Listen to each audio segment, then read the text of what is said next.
You know I had to do it to him. We're back with another Etsy video, guys. Recently, I've been lacking motivation, so today I'm changing things up. Get ready for a studio vlog full of Q&As, my best advice, and starting new projects.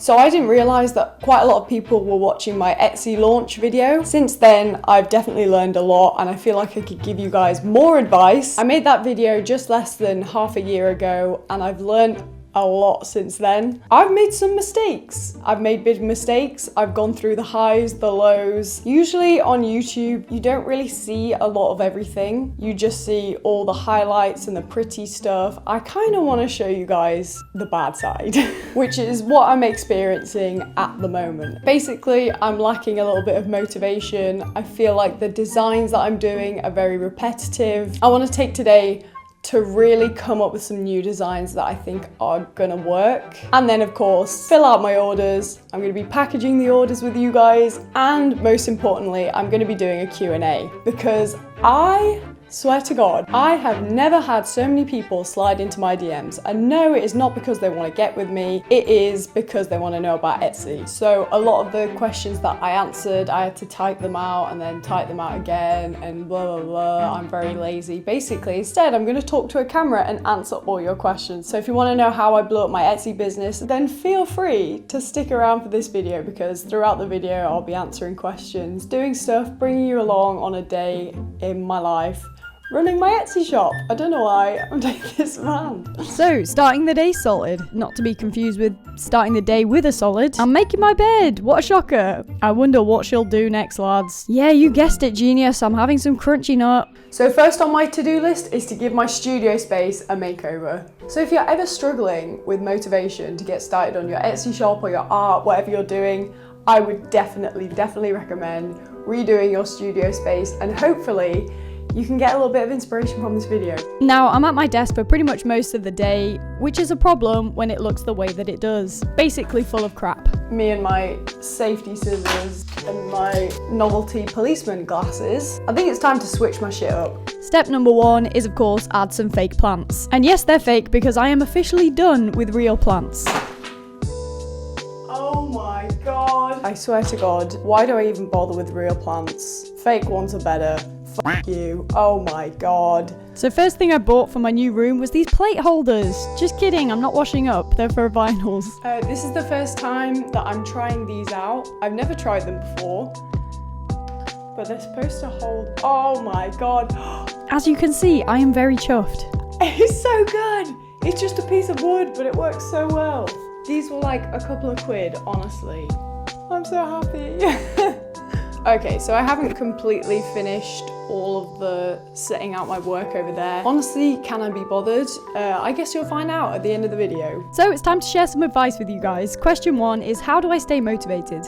So whenever I feel unmotivated, I find that it is because I've been doing the same thing pretty much every day. I really enjoy coming up with some new designs and I just do some 3-minute sketches in my tiny little moleskin, which they're usually quite shit, but this is the one thing that helps me push back against perfectionism. I'm like, if I can do this, I can do anything. With that being said, I've procrastinated enough. I feel marginally more inspired. I think I'm just exhausted. Anyway, I'm gonna start working on my painting and bring you along with me.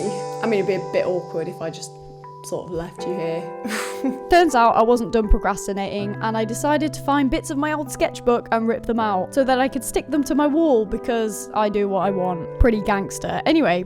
Whilst I'm tidying up, I'm going to be answering the question, what do you do when business is slow? Sometimes it's hard to not think of this as a bad thing when you're not getting a lot of sales in, you haven't really got a lot to do, you're wondering if it's really working out, what you're doing wrong. I have some months which do really well, some months which I get less sales. I also think it's good to remind yourself that it is slow to grow your Etsy shop, but once you get in that niche and once you get an audience and once Etsy knows that you're a reliable seller, seller, then it will promote your products higher in search. Now, for the first few months of Etsy, I basically didn't have any of my products in search. However, slowly Etsy started to recognize that people were giving 5-star reviews, which is really important, and that people were return buyers, which is also really important. So now I've given you moral support. What do I actually do when business is slow? Well, preferably it'd be good to get some more sales, so you have to work on the promotion stuff. Now, this is great if you have TikTok. If you are one of those people who finds it really easy to make a bunch of TikToks in one go, I would definitely recommend doing that. And then you can save them in your drafts, and then when business is slow, you can just post a TikTok, and then fingers crossed it will go viral and lots of people will be linked to your shop, which should be linked in your bio. That's the word.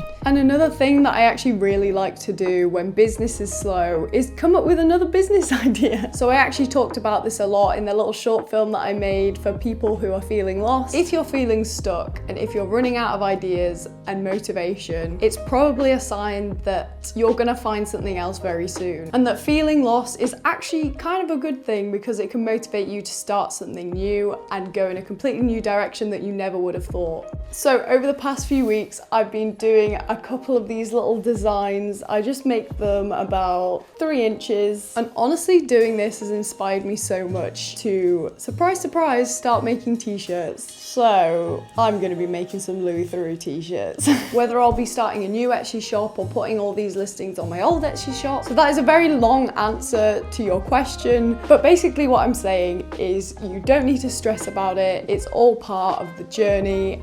And it might end up being a good thing because you might discover something new that you really enjoy.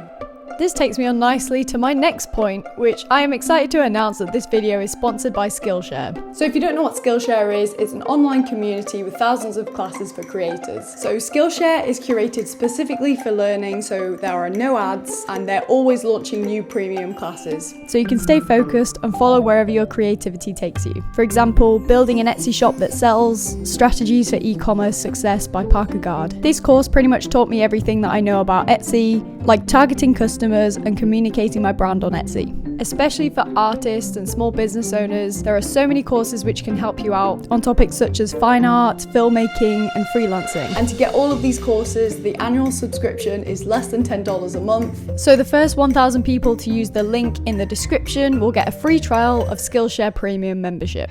So make sure you don't miss out on that. Now, moving on, I'm gonna start painting now. But you can't start painting before doing a desk reveal. Oh yeah, look at that. I got my bestie Footless Jerry here doing an artistic dab. I got my jar full of water or else I won't drink anything throughout the day. So now that I'm happy with my workspace, it is time to get started. So I'm checking which orders that I need to do for this week. I have a Harry Potter one, a Draco Malfoy one, and a Star Wars one. A fine selection, honestly. So I make sure to sketch them out first. I get up my reference photos and start slapping on the acrylics. As always, I listen to podcasts rather than watch films whilst I'm painting because I've got to keep my eyes on the prize. Okay, next up is the Star Wars one. Didn't end up finishing this one because I went for a water break, so ding ding, this is your hydration alarm, go get yourself a drink. Non-alcoholic though, we gotta make it to the end of the day, guys. Next up is packaging my finished records, and these all happen to be Avengers ones. Most of them are dead, or were at some point. Spoilers. Some need to be gift wrapped, so happy birthday Melissa, hope you like it. I also got a few new packaging slips for my pyrography pieces, because they were free at my art uni. RIP to that situation. Then after they're packaged, I write my delivery notes before sticking the labels on, to make sure I get the right packages to the right places. Kind of important. Okay, so now I've done all the boring bit, the admin stuff, checking that everything's running. I've replied to people's messages, sorted out any problems that needed sorting. And that was the last task of today, lads. Will I ever learn to do an outro? Probably not, but if you guys want any specific advice or help with your own Etsy shop, leave me a comment and I'll try to reply to them all. And I'll see you all in the next studio vlog. Adios.